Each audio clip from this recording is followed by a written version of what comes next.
સમગ્ર દેશમાં સૌથી લાંબી રથયાત્રાઓમાંની એક અમદાવાદની ભગવાન જગન્નાથની 148મી રથયાત્રામાં શુક્રવારે અમદાવાદ પોલીસ પ્રથમ વખત આર્ટિફિશિયલ ઇન્ટેલિજન્સ અને ડ્રોન ટેકનોલોજીનો ઉપયોગ કરીને સુરક્ષા અને ભીડ નિયંત્રણમાં નવો ઇતિહાસ રચ્યો છે. આ નવીન ટેકનોલોજીનો ઉપયોગ ભારતમાં રથયાત્રા માટે પ્રથમ વખત કરવામાં આવ્યો છે. અમદાવાદ પોલીસ AI આધારિત ડ્રોન મારફતે રથયાત્રા ભીડને નિયંત્રિત કરવા અને નાસભાગ જેવી કોઈ અનિચ્છનીય ઘટનાઓને રોકવા માટે કરી રહી છે.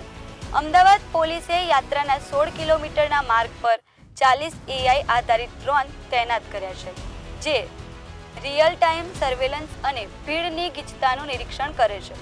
આ ડ્રોન ઉચ્ચ રિઝોલ્યુશન કેમેરાથી સજ્જ છે, જે વાહનોના નંબર પ્લેટ વાંચવા અને ભીડની હિલચાલ નોંધવા સક્ષમ છે.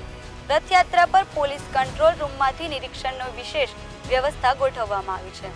અમદાવાદ ક્રાઇમ બ્રાન્ચના ડીસીપી અજીત રાજ્યએ જણાવ્યું કે AI આધારિત સિસ્ટમ CCTV અને ડ્રોન કેમેરાથી મળતા ફૂટેજનું વિશ્લેષણ કરીને ભીડની ગીચતા, અસામાન્યતા પ્રવૃત્તિ અને ઓવરક્રાઉડિંગની ચેતવણી આપે છે.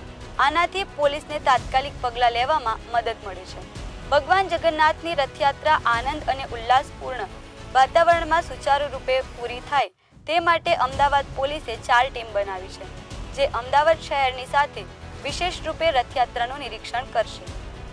રથયાત્રાના સંચાલન માટે 23,884 પોલીસ કર્મીઓ, 3,500 CCTV camera, 2,872 body Warne camera અને 25 વોચ ટાવરની મદદથી ચુસ્ત બંદોબસ્ત ગોઠવવામાં આવ્યો છે.